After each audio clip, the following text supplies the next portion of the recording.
Hey witches, welcome back. Thank you for joining me again. Today we're going to talk about everybody's favorite thing in the world, shadow work. That's a joke. Obviously it's not. It can be downright torture sometimes, but it's necessary to find our true authentic selves so that we can be our best authentic self. How do you become that person if you don't know who that person is? Okay, so that's why this is necessary, and it's very healing. It's very healing. When I finish doing this video, or when you finish watching this video, go over to the Wishy Tea video and make you a cup of really calming tea. Go to the video that I made yesterday about, today actually. Well, yesterday technically, because it's like 3 in the morning. But, the video about self-love, and do those things to help take care of yourself, okay?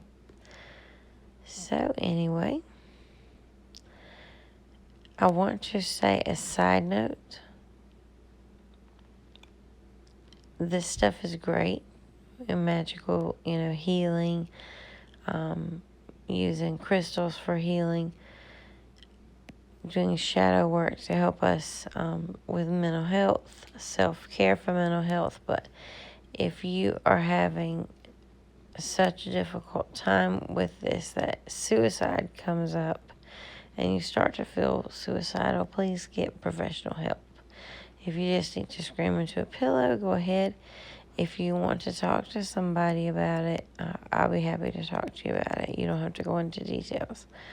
But I'm here for you to be a shoulder to cry on during your shadow work, especially if you're a beginner and this is your first time, because it can be just a whole bunch of tears and it's not.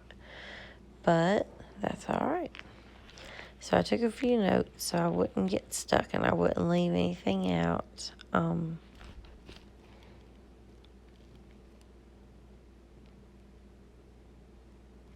So we already said that we were doing shadow work to find your true self, okay? And you do that by dealing with the negative. You kind of strip away the negative to reveal that positive. Like peeling an onion, but the inside of the onion is good and the outside is gross, if that makes any sense. But you will need to get a journal to do your shadow work in. You would definitely need a dedicated journal. I would get a journal that cheers me up when I look at it, so I don't associate, just a plain black journal, so I don't associate the color black and the witchy looking tool as something that makes me sad. I would just get a cheery notebook to do this in. That's what I have.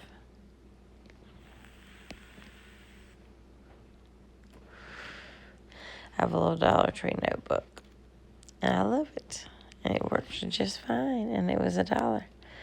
So you're going to need a journal. Other things that you might need during this time, I like to burn my favorite incense, which is patchouli, because it has a grounding effect, and it also smells good. It smells so good. I'll do that. I'll get some candles. I usually get pink. I'll put my favorite candles around. Usually they're pink, sometimes rose gold. But it doesn't matter what color candles or incense you get, because those are just for you during this process. That's to make you happier.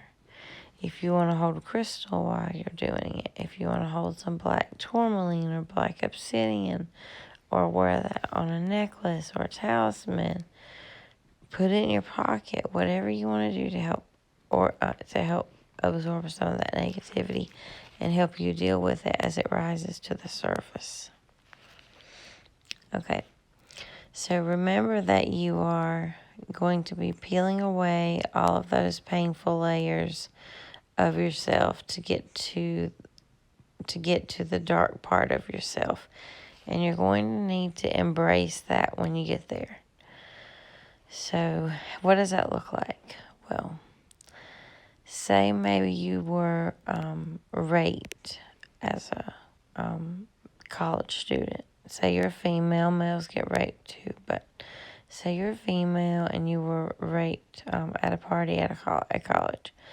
And now you're in your 30s and you're in the craft and you realize that that's something you're going to have to go back and analyze and find out, how did it really affect you? Because unless you really talk about it and you just bury it away, you're not thinking about it and you're not getting any power from the experience.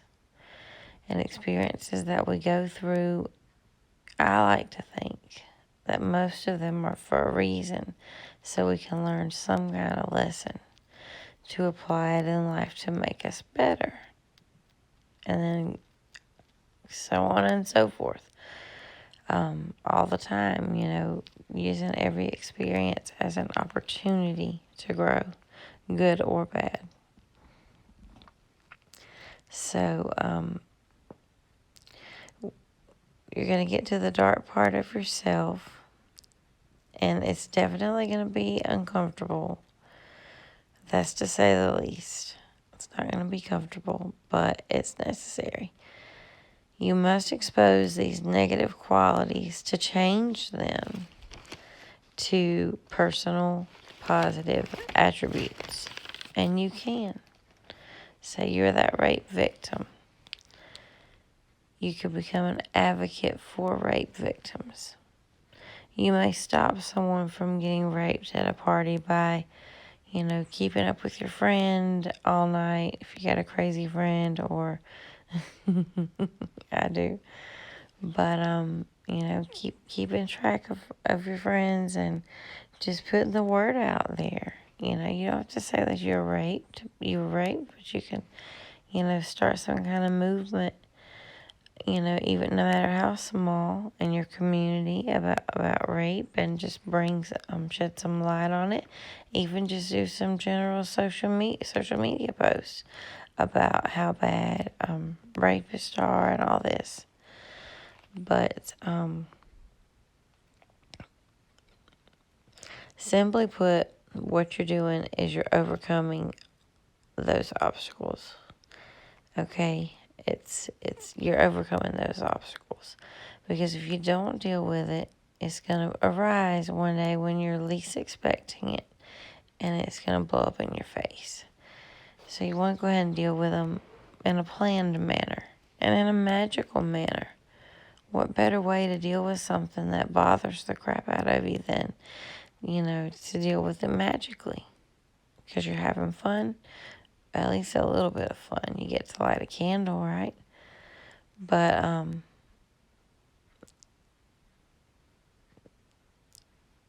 make it what you can. Make it what you can. As enjoyable as you can. So, like I said, light some comforting incense and your favorite color candle or candles. I like to do usually 2 pink ones or 2 rose gold. And I love patchouli, but to each his own. You get what you want. I'm trying to read my notes here. So you're going to focus on an idea or a question that you know is holding you back. So we talked about the rape victim, and unfortunately there are tons of us out there. But you're gonna write that down at the top of the piece of paper. I was raped, and then put the date. Today's date. Well, maybe I would start with today's date at the very top of the paper. I'm trying to think what my shadow work journal looks like. It's a bunch of scribble scrabble and I hate. It's not very organized. But if I were going to start a new one, which I will have to soon, I'm going to put the... I don't know what happened, guys. Anyway, if I were going to be beginning a brand new journal for this, what I would do is at the very top of the page, I would put the date. That's really important. And then underneath the date or beside the date, I would put down what I'm going to focus on. So maybe I'm going to focus on bullying, how bullying affected me. Or I'm going to focus on how, my father's suicide or other things that have happened to me. I would write down just one of those things. You don't want to try to do more than one in a day. Sometimes it can take you years to work through one of these. Okay? So don't try to do that. You'll drive yourself crazy. So anyway, write the topic on there. I like to do this during a waning moon because I feel like it's kind of banishing the negativity away as I do this. But you don't have to. You don't have to. Any day, go ahead. And if you were going to follow that, try to stack the magic for your Book of Shadows, you would probably want to journal on Saturdays, I would think. Saturdays during the waning moon. But you can do this anytime. Let's see.